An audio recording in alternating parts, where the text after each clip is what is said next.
ajaib fil jannah lam yubayyik.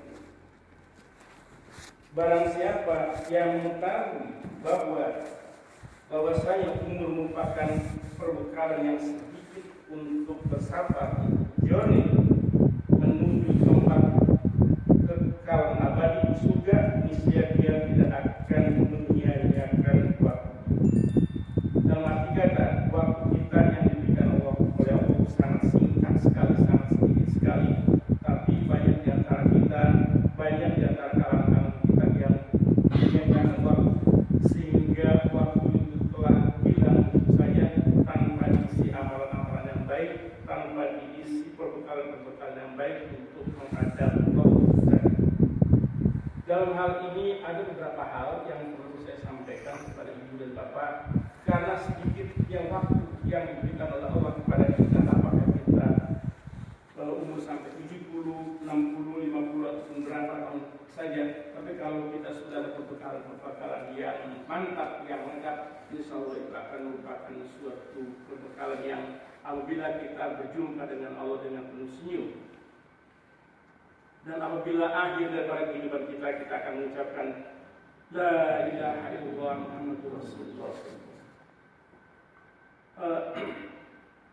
Qala Rasulullah sallallahu alaihi wasallam, yata'aqabuna fikum malaikatun bil-laili wa malaikatun bin-nahar.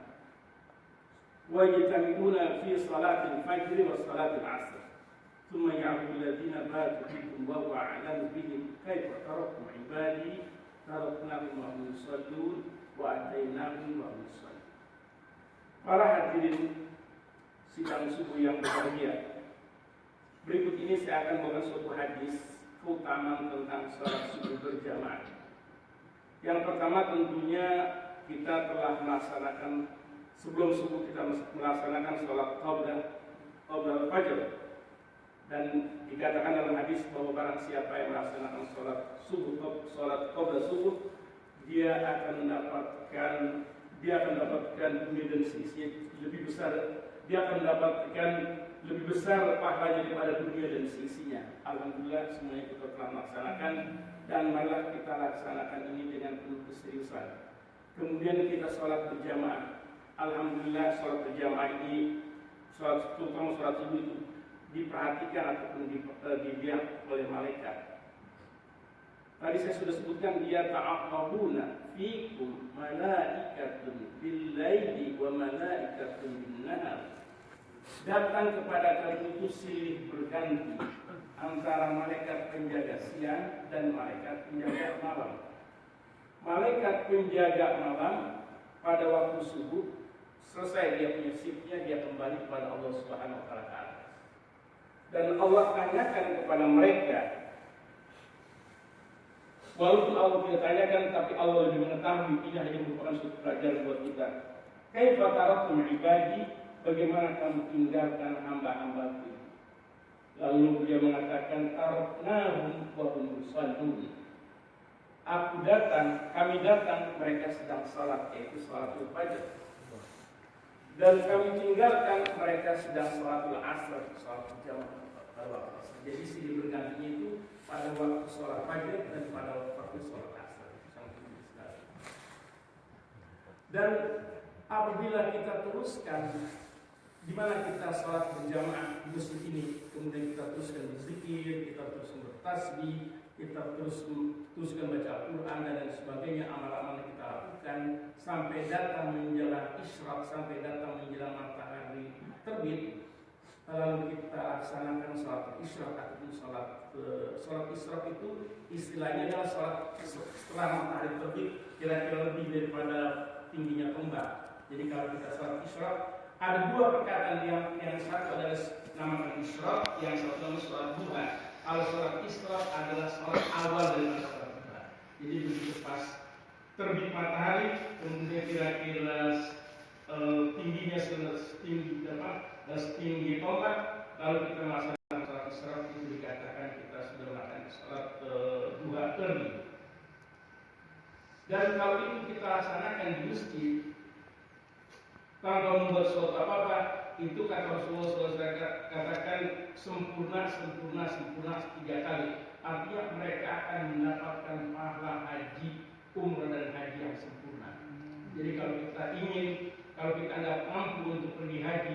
di sini kita bisa lakukan haji dan umroh mengambil daripada hadis Rasulullah SAW. Tapi jangan salah, jangan berarti bahwa kita nggak usah pergi haji, kemudian sholat isra saja, sholat berjamaah, sholat isra saja, selesai. Tidak. Ini hanya merupakan suatu pahala saja, tapi kewajiban haji itu tidak terlepas. Jadi tadi saya sebutkan bahwa amalan-amalan kita ini diangkat oleh Allah setiap saat, setiap fajar dan setiap asar, jadi tiap hari. Kemudian ada lagi diangkat amalan-amalan seorang hamba itu pada waktu hari Senin dan hari Kamis. Sebab itu Rasulullah SAW membiasakan puasa di hari Senin dan hari Kamis. Jadi kenapa Rasulullah SAW mengatakan kalau senang puasa pada hari Senin dan Kamis? Tentunya hari Senin adalah hari dia. Bisa di segi lain dia mengatakan bahwa aku senang sekali apabila amalan-amalan aku itu setiap saat diangkat oleh malaikat, aku sedang dalam keadaan puasa. Jadi tentunya memberi kemungkinan bahwa pahala itu akan berlipat ganda. Jadi kalau kita sedang beramal kemudian kita puasa, jadi itu akan mendapatkan amalan kita itu akan usaha akan lebih banyak lagi. Dan di segi lain juga, tadi yang pertama adalah tiap hari, yang kedua adalah tiap minggu, kemudian ketiga adalah tiap tahun, yaitu dikatakan menjelang bulan Sya'ban. Jadi bulan Sya'ban ini Rasulullah SAW telah menggambarkan bahwa bulan Sya'ban ini adalah bulan yang banyak dilupakan oleh manusia. Dan aku senantiasa puasa pada bulan Sya'ban. Artinya Rasulullah SAW puasa bulan Sya'ban itu tidak full sebulan, itu 30 hari kurang beberapa hari. Jadi kalau diantaranya bagi jamaah ataupun sahabat-sahabat yang ingin puasa pada bulan Sya'ban, silakan puasa bulan Sya'ban sebanyak-banyaknya, tapi jangan full sampai 30 hari. Sesuai dengan ketentuan Rasul. Lalu bagaimana? Sekarang kita sudah hampir mendekati bulan Ramadan. Di depan kita sudah ada namanya bulan Rajab dan Sya'ban. Nah, bulan Rajab dan bulan Sya'ban banyak orang berkomentar di WA. Bulan Rajab utamanya begini. Kemudian banyak sekali hadis-hadis yang lemah, hadis-hadis yang dhaif yang disampaikan pada bulan Rajab. Lalu bagaimana reaksi kita dalam menghadapi bulan Rajab? Bulan Rajab adalah di antara bulan-bulan 4 yang dimuliakan oleh Allah, bulan-bulan haram ataupun bulan-bulan yang dimuliakan oleh Allah. Di antaranya adalah Dzulqa'dah, Dzulhijjah, Muharram, dan yang keempat adalah bulan Rajab. Apa yang harus kita lakukan pada bulan Rajab? Bulan Rajab biasa-biasa saja, tidak ada hal yang utama ataupun tidak ada hal yang perlu harus kita laksanakan amalan ibadah khusus. Kita hanya mengikuti daripada hadis-hadis Rasul yang umum. Apa hadis-hadis Rasul itu yang umum? Yaitu mengenai soal puasa. Tadi saya sudah sebutkan, hadis-hadis yang umum adalah hadis di mana kita dianjurkan untuk puasa Senin Kamis. Jadi kalau bulan Rajab biasalah kita puasa Senin Kamis. Bukan berarti hanya bulan Rajab saja, bulan-bulan yang lain juga kita dianjurkan untuk puasa Senin dan Kamis.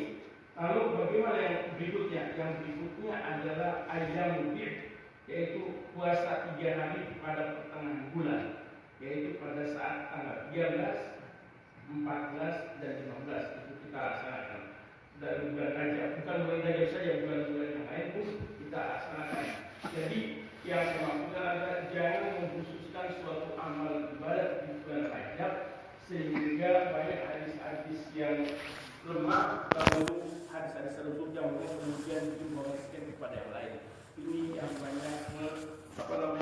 banyak menyelewengkan umat dan itu bertanggung jawab. Jadi saya usahakan bagi jamaah, kalau kita punya WA majelis, jangan sekali-sekali memasukkan hadis-hadis yang lemah ataupun hadis-hadis yang tidak tahu sumbernya, sehingga kita mengharapkan untuk mendapatkan pahala, tapi justru kita akan mendapatkan dosa, di mana kita harus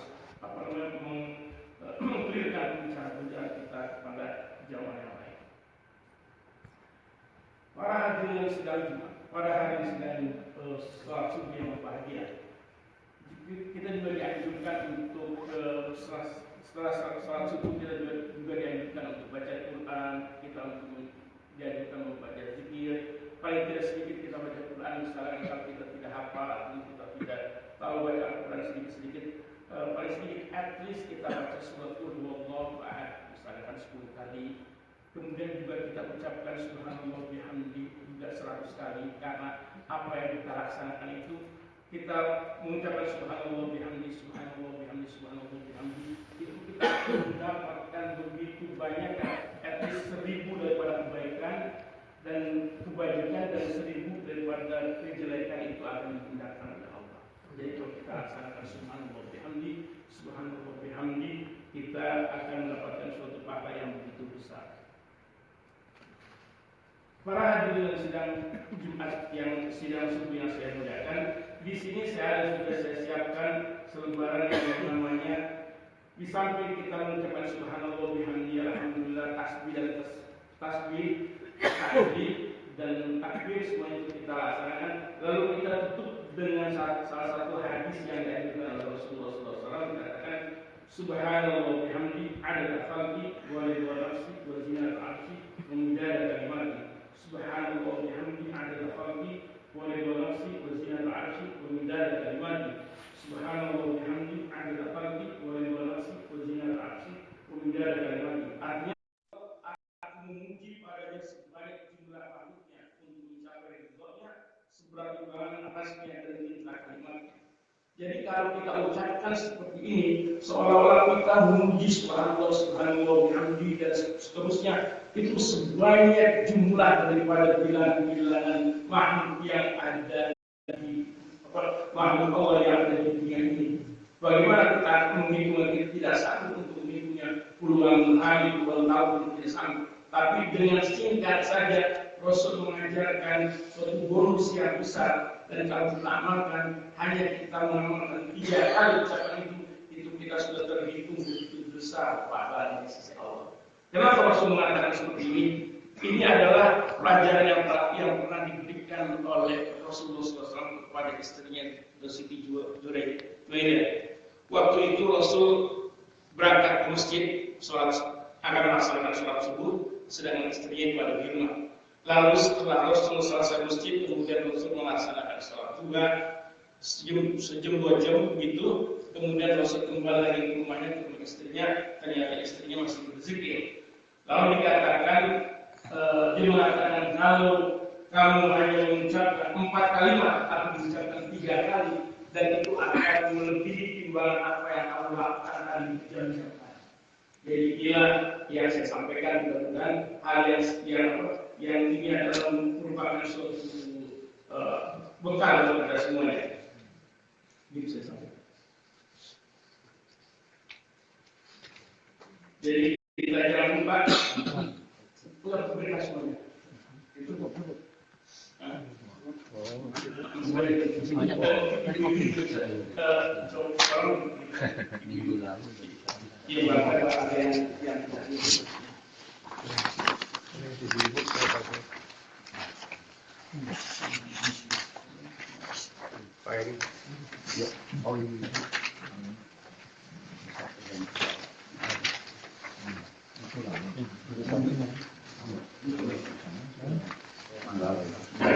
Jadi zikir ini adalah sangat penting sekali kita laksanakan, dan terus kita laksanakan. Bahkan di bulan Ramadan dan saat ini kita akan zikir menghadap Al-Quran sehingga nanti bila dalam ayat Ramadan kita dengan mudah untuk melaksanakan amalan-amalan ibadah yang ini. Para hadirin dan hadirat yang saya muliakan, ada beberapa hal yang bisa saya minta. Kalau kita datang ke masjid, kalau kita datang ke masjid, hadis yang sahih adalah kita jangan duduk di masjid sebelum kita melaksanakan sholat 2 rakaat tahiyatul masjid. Jadi kalau kita datang ke masjid, jangan duduk dahulu sebelum kita sholat tahiyatul masjid. Apakah itu sebelum waktu azan atau setelah azan, tetap kita dianjurkan oleh Rasul untuk sholat masjid. Dan yang kedua, bagi kaum pria, bagi kaum laki-laki, bagi kaum bapak yang apabila datang awal mendapatkan produk di bagian sop yang paling awal. Mendapatkan perbut di sop yang paling awal. Kalau ini adalah merupakan suatu yang disifatkan oleh Rasul ini orang-orang yang berbeda terpilih, artinya orang-orang yang banyak mendapatkan rahmat, banyak mendapatkan paham. Jadi tidak kita harus sop yang paling awal, jangan terlalu di sop yang paling terakhir. Jadi itu biasanya sop pertama, kedua, dan ketiga. Ini tidak kita ambil dulu sop yang awal. Jadi kalau ibu-ibu tidak dianjurkan ambil sop yang awal, justru ibu-ibu itu bisa juga sop yang akhir. Jadi kalau kita datang, jangan kita waktu pas antrian makan kita paling awal. Tapi waktu pas begitu pas sholat subuh kita awal kita ambil sop yang paling terakhir. Ini biasa di mana ini mengenal itu bukan pelajaran yang pas giliran waktu kita makan kita paling depan sekali. Tapi begitu pas datang ke masjid kita yang paling belakang. Ini agak tidak cocok buat kita seorang muslim ya. Yang terakhir, setelah kita melaksanakan ibadah, setelah kita melaksanakan zikir, setelah kita melaksanakan syukuran, kemudian kita mulai bertawakal kepada Allah Subhanahu Wa Taala. Semoga apa yang kita laksanakan itu Allah terima amal-amal. Amin. Tapi jangan salah, tadi dari awal saya sudah sebutkan, dari para hadis Rasul tadi sudah sebutkan. Man kana yu'minu billahi wal yawmil akhir falyaqul khairan aw liyasmut. Rasul dalam hal lain juga mengatakan firman ma yalfizu min qawlin illa ladayhi raqibun 'atid. Artinya man kana barang siapa yang beriman kepada Allah dan hari akhir hendaklah dia berkata diam. Kalau dia tidak bisa berkata, hendak dia berkata yang baik. Tapi kalau dia tidak bisa berkata yang baik, tidak akan terjadi. Kemudian yang kedua adalah firman Allah, "Mayat itu mengawali bila dari raqibun 'atid." Tidak akan keluar satu perkataan dari seorang kecuali apa yang diucapkan itu telah dicatat oleh malaikat raqib dan malaikat. Jadi hendaklah kita harus perhatikan. Jangan sekali-sekali kita mengucapkan suatu perkataan yang mana perkataan tersebut akan menjadi masalah di akhir. Apa yang dimaksudkan? Banyak perkataan kita yang bisa, banyak perkataan kita yang tidak baik, banyak perkataan kita yang menyakiti orang. Ataupun bukan hanya dengan segi perkataan saja, segi misalkan segi dialog, segi tangan dan sebagainya. Itu adalah merupakan suatu hal yang tidak tergibah. Misalnya kita menceritakan orang bukan hanya dengan perkataan, tapi kita menunjuk orang dengan cara jawabannya, dengan cara juga dan sebagainya. Kadang-kadang yang kita menjelaskan orang itu adalah sangat jelas sekali. Rasulullah SAW ketika berhadapan dengan Siti Aisyah pernah ingin mensifatkan istri Rasul yang namanya Sofia. Istri Rasul namanya Sofia itu orangnya pendek. Lalu Siti Aisyah mengatakan pendek dari Sofia. Sebetulnya hanya perkataan pendek saja, tapi itu ada unsur menceritakan ataupun menceritakan hibah terhadap Sofia. Kalau perkataan itu singkat, lalu Rasul memberikan respon kepada Siti Aisyah yang apabila ucapan kamu itu hanya mengatakan Siti Aisyah Sofia itu pendek, misalnya perkataan kamu apabila dicampur dengan lautan itu bisa lautan itu berubah baunya pun berubah rasa. Jadi jadi banyak kita perbuatan kita yang sangat sepele, banyak perbuatan kita yang sangat sepele yang dimana kita ketika kita berkumpul berinteraksi dengan antara satu dengan lain, kita terlepas dulu kita mengatakan sekarang begini ataupun itu begitu dan lain sebagainya yang ujung-ujungnya adalah soal hibah ataupun soal menceritakan orang ataupun istilahnya rumpi. Itu rumpian yang kita lakukan yang sekedar perkataan remeh itu menghancurkan amalan-amalan kita yang lain.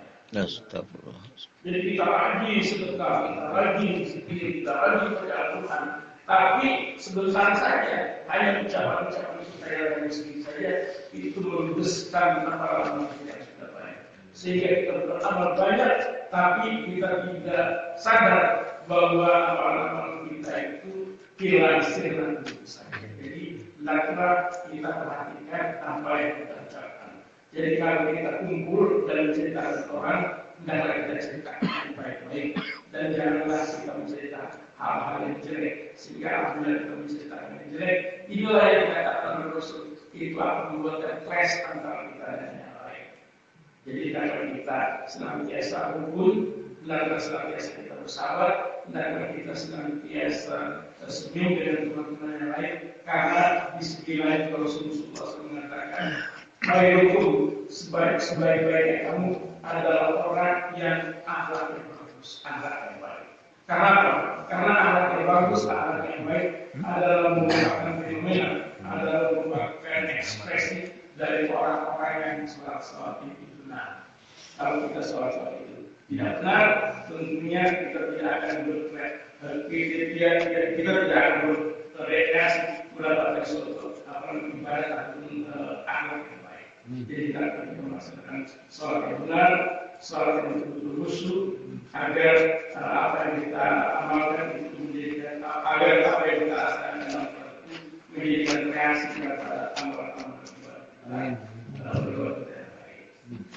Ini saja yang saya sampaikan.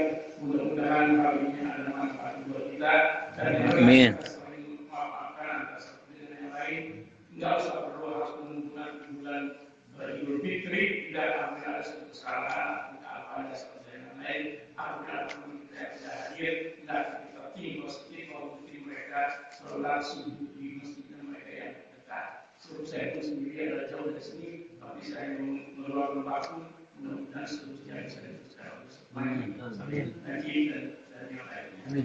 Wabillahi taufiq wal hidayah. Wassalamualaikum warahmatullahi wabarakatuh. Waalaikumsalam warahmatullahi wabarakatuh. Solo.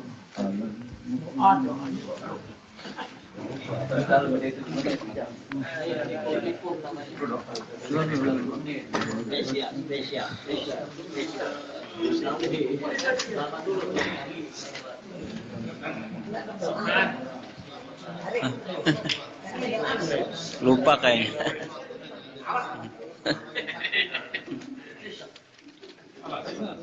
Awas ngancam itu.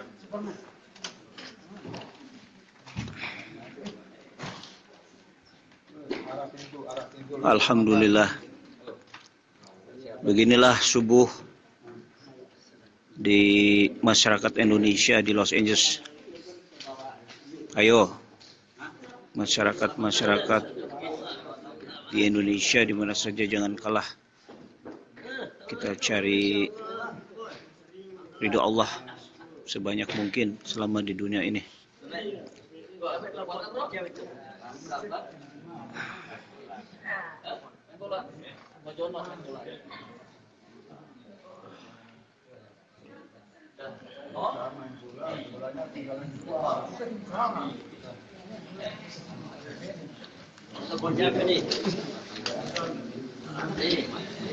Sekian. Bismillahirrahmanirrahim. Hasbunallahu wa ni'mal wakil, ni'mal maula wa ni'man nasir. La haula wa la quwata illa billahil azim. Asyhadu la ilaha illallah wahdahu la syarikalah wa asyhadu anna Muhammadan abduhu wa rasuluh la nabiyya ba'dah. Assalamualaikum warahmatullahi wabarakatuh. Live from Los Angeles, California.